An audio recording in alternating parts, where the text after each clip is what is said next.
வணக்க நண்பர்களே. விவசாயி ஒருத்தர் சந்தைக்கு போயிட்டு தனக்கு வளர்க்குறதுக்கு ஒரு ஆடு வேணும், அதை வச்சு நாம் முன்னேறிடலாம் அப்படின்னு சொல்லிட்டு சந்தைக்கு போயிட்டு ஒரு ஆட்டை வாங்கிட்டு வராரு. இப்போது அவரோட வீட்டுக்கும் சந்தைக்கும் ஒரு அரை நாள் நடக்கிற தூரம் இருக்கும்.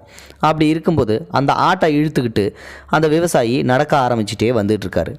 இப்போது இதையெல்லாம் கவனிச்சுக்கிட்டு இருந்த 4 திருடர்கள் பார்த்திங்கன்னா அந்த ஆட்டுக்காரரை எப்படியாவது ஏமாற்றி அந்த ஆட்டையை நம்ம வாங்கிட்டு போயிடணும், திருடிட்டு போயிடணும் அப்படின்னு சொல்லிட்டு முடிவு பண்ணுறாங்க.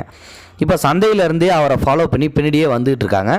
4 பேரும் பார்த்திங்கன்னா ஒரு முடிவெடுத்து, நீ முதல்ல போ, நான் சொல்கிற மாதிரி சொல்லு அப்படின்னு சொல்லிட்டு அந்த கூட்டத்தோட 4 பேர்த்தோட கூட்டத்தோட தலைவன் பார்த்திங்கன்னா சொல்கிறான்.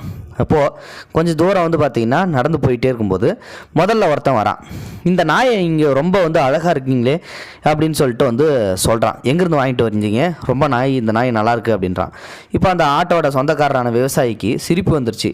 ஆட்டை போய் நாயின்னு சொல்கிறானே அப்படின்னு சொல்லிட்டு இவன் தான் பைத்தியக்காரன் அப்படின்னு சொல்லிட்டு நடக்க ஆரம்பிக்கிறாரு. சரி, அவன் போகட்டும் அப்படின்னு சொல்லிட்டு இன்னும் கொஞ்சம் தூரம் போன உடனே இன்னொரு திருடன் வரான். அவன் என்ன சொல்கிறான் அப்படின்னா, நல்ல திடகாத்திரமான கழுதியாக இருக்குது, இந்த கழுதியோட விலை என்ன அப்படின்னு சொல்லிட்டு கேட்குறான். ஆட்டுக்காரனுக்கு சிரிப்போடு சேர்த்து கொஞ்சம் பயமும் வந்துடுது. இப்போ ஆட்டை திரும்பி பார்க்குறான். ஆடாக தானே இருக்குது, என்ன முதல்ல ஒருத்தன் சொல்லிட்டு போகிறான், இப்போ முதல்ல நாயின்னு சொல்லிட்டு போகிறான், இப்போ கழுதுன்னு சொல்லிட்டு போகிறான், பைத்தியம் பிடிச்சா இவனுக்கு அப்படின்னு சொல்லிட்டு இப்போது இவன் ஏன் கழுதன்னு சொல்கிறான் அப்படின்னு சொல்லிட்டு நாம ஏன் யோசிக்கணும், நம்ம வேலையை பார்த்துட்டு போவோம் அப்படின்னு சொல்லிட்டு மறுபடியும் நடந்துட்டு அந்த ஆட்டையை அழிச்சிட்டு போயிட்டுருக்காரு அந்த விவசாயி. இன்னும் கொஞ்சம் தூரம் கழித்து பார்த்தீங்கன்னா அதுக்குள்ளே வீடு வர்ற நேரமும் வந்துருச்சு. அதுக்குள்ளே இன்னொருத்தரிடம் வந்துட்டு என்னையாது இவ்வளோ பெரிய குதிரையை வச்சுக்கிட்டு நீ எங்கே போகிற, இந்த வெயிலில் நடந்து ஏன் கஷ்டப்படுறா, அது மேலே ஏறி போகலாமே அப்படின்னு சொல்லிட்டு சொல்கிறான். இப்போது ஆட்டோட சொந்தக்காரன் வெளிப்படையாக கொஞ்சம் பயப்பட ஆரம்பிச்சிட்டான்.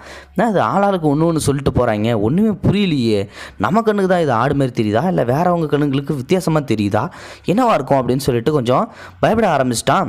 இப்போ அடுத்து ஆடாக தானே இருக்குது அப்படின்னு சொல்லிட்டு கொஞ்சம் ஓட்டமும் நடையுமா இருக்கிறான். நம்ம வீட்டை போய் அடைஞ்சு சேர்ந்துட்டோம்னா நமக்கு இந்த தொல்லையே இல்லை அப்படின்னு சொல்லிட்டு கடைசியாக அந்த கூட்டத்தோட தலைவன் நாலாவது திருட அந்த இடத்துல எதிர்த்தாட்டா வந்துகிட்டு இருக்கும்போது உடனே அவன் கேட்குறான், இவ்வளோ நாளாக அந்த பயங்கரமான கரடி குட்டியை ஆட்டுக்குட்டி மாதிரியே கட்டி ஈத்துட்டு போறியே, நீ மனுஷனா இல்லை வேற எதுவுமா அப்படின்னு சொல்லிட்டு அவன் சொல்லி கூட முடிக்கவே இல்லை.